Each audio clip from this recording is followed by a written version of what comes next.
una canción que yo pedí. Me están sirviendo ahorita mi... I used to go to the bars all the time, you know, just to hang out.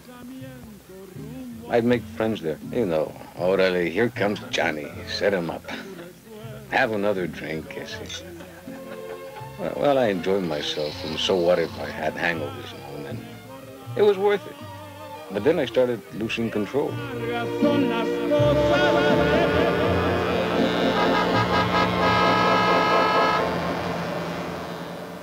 And I remember leaving the bar, but after that, I don't know what happened to me until I was involved in an accident, two-car collision.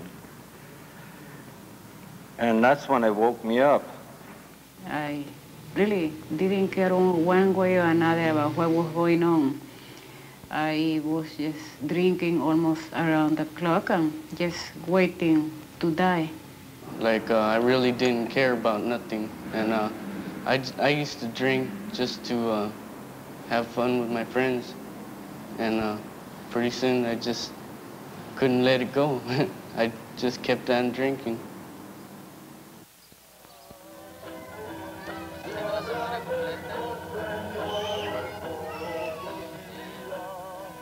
My family meant everything to me, but I started to spend more and more time drinking.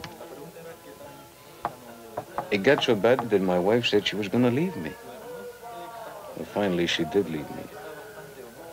And I just kept on drinking. Have another one, ESE. She took the kids. Alcohol is a serious problem in the Spanish-speaking community, and it has been for a number of years, and it's only recently that it's received the attention that it deserves. And it's greater than the problem that you would find in the general population.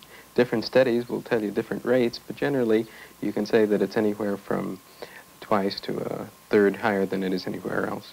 They're dealing with frustration. Okay, our society is, you know, it's a fast life. They have no money. I mean, it's a good thing to go to a bar and sit down and have a beer and drink, you know, your troubles away.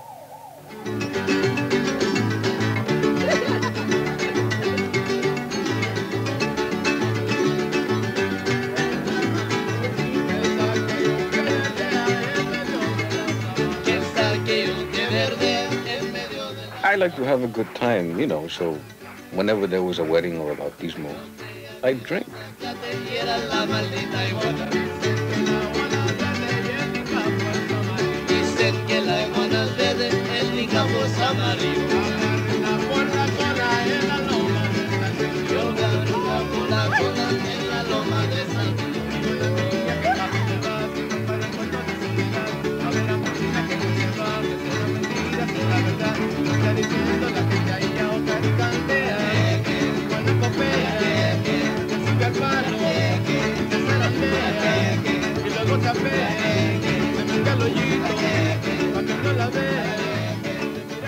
Whenever I was out with the guys or working on the car or just hanging out, well, I drink. And when people would tell me that I was becoming an alcoholic, I'd shine them on. Hell, I'd say everybody drinks in the barrio.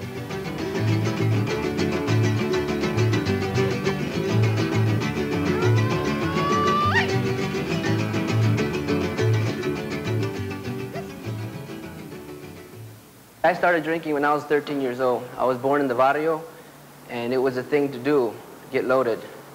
And the crazier things you did, the more important type of person you were. Well, you see, when I was about 10 years old, I used to hang around with older people than me, and they were getting high and stuff. So those were my friends. I used to get high. Drinking was part of it, part of growing up, part of belonging, you know. The guys drank, you belong with them. If you didn't, you just didn't. And everyone wants to belong someplace. Well, I didn't know I was an alcoholic at first. I thought alcoholics were just Skid Row bums, you know? And that wasn't me, not Johnny Hernandez. And so what you find with an individual who comes into treatment is that the first thing he'll say is, well, I'm not really an alcoholic. I don't go on these drunks on Skid Row.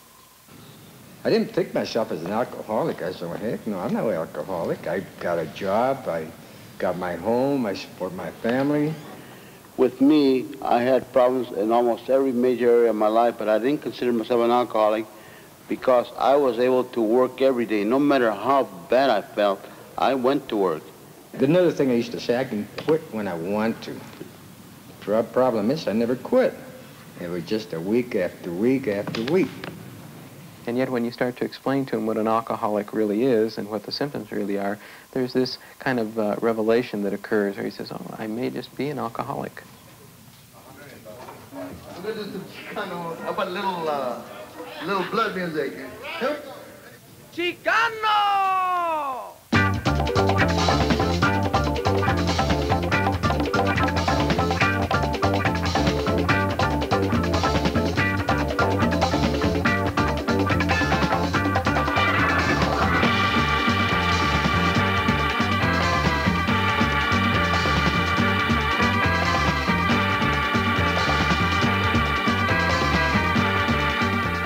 After my wife left me, that's when my drinking started getting worse.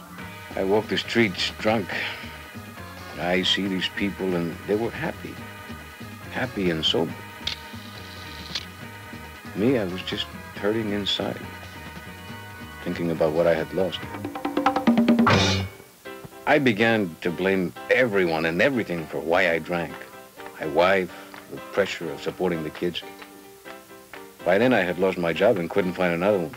I had no money. All of these things caused me to drink. And in the barrio, everywhere I turned, there were reminders of an easy way to forget.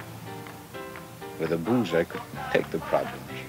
And of course, I could drink a lot, porque I was a macho. Chicano! A lot of us Chicanos have that idea. To be a macho, you have to drink. My personal belief is that's bringing a false courage. It's not your true self. You need that drink to bolster your courage up. I had that macho image. You know, I was always putting down people. And only through alcohol could I do that. I didn't really want to do that, but that's how I was taught. You know, beat up on your own lady and be the bad dude. My interpretation of machismo is loyalty, respect, and this, if you would change it into a positive way in the treatment plan, well, this would help them. They want to keep their respect and their loyalty. They don't want to be, you know, degraded. They shouldn't have to be. The concept of machismo, for example, is one of the cultural factors that has been said to contribute to drinking, but it also contributes to the cessation of drinking, because if you're macho, you're strong, you're able to do what's right, you care for your family, you are a self-supporting individual. My drinking got so bad that they didn't want me in the bars where I used to hang out at. You're too rowdy, they'd say. You're a drunk. So I would just find another bar to go to. And another, and another. Set him up, Bessie. I knew I had to stop. But I couldn't stop. I wanted to stop, but I couldn't stop. It's something unbelievable, but it's true. You have those cravings you're just waiting for the weekend, waiting to get paid so you can go out and have a few drinks. I got downtown, and I went into one of those Main Street bars. The next thing I knew, when I woke up again, the next thing I remember, I was in a tank at the glass house, they call it. Laying there by one of those open toilets, you know. I had vomit all over me. All I had on was a T-shirt. I didn't have any of the clothes that I had started out the home with that morning. Where I went to, I don't know. I knew I was in trouble when I woke up one morning in the hospital, a detox ward. It was Tuesday and I couldn't remember anything since Friday. At the hospital, I learned I was sick. Alcoholism is a disease. My body was so addicted to alcohol that when I didn't drink, I'd have withdrawal symptoms, the shakes, hallucinations. By that time, I was bleeding internally, and my liver was shot. I knew I had to stop, or I was going to kill myself. alcoholism is a disease, and if it's a Chicana woman or a male, it affects them in the same way. I went to pieces almost. I was just, I started having sweats, cramps. I was here for about 6 months. I didn't know what had happened. I didn't know my name. Automatically, I go into a blackout now. So therefore, I know I'm alcoholic because of it. I went 3 times to hospitals. I was hospitalized for the same thing, for detox. And the last time I was in, I was determined to stop. And I went through hell to stop. After I got out of detox, I went into a recovery home and started working on getting myself together. It wasn't easy, but I did have the help of other Chicanos who had also been alcoholics. With an alcoholic, I can open up and tell him exactly how I feel. And I'm not ashamed or afraid. Or, you know, the taboos of the past, of macho and all that, they don't hold me back, not with another alcoholic. Because I know that he's trying to stay sober and so am I, so we're here to help each other out. Our culture plays an important role in the treatment of alcoholism.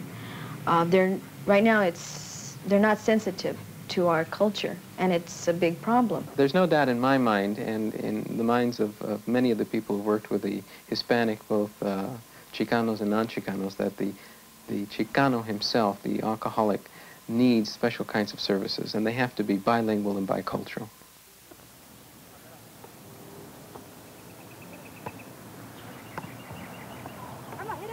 I'm getting myself back on my feet now. I've been sober for almost a year. I've gotten a job, and I'm trying to spend more time with the kids. They're happy their old man ain't a drunk anymore. So am I. One of the things that most helps the Chicano is the strength of the family unit. They have an extended family, they have strong family ties, and very often the family can be very important in solving the problem. In East L.A., what we would like to do is keep the family unit together, because that is in our culture. You know, that is what we're trying to be sensitive to. If I were to give any kind of advice to a family, it would be to the spouse or to the children. If someone you know is drinking too much, get some help and get it quick. How would you know if they're having problems? Well, it's very simple. If they're drinking too much, if they're drinking all the time, if their personality or their attitudes change while they're drinking, if they're having trouble with drunk driving arrests, or if they're getting arrested, if they're having trouble with their jobs, if they don't treat you well, or if they're not spending their money the way they should, get some help.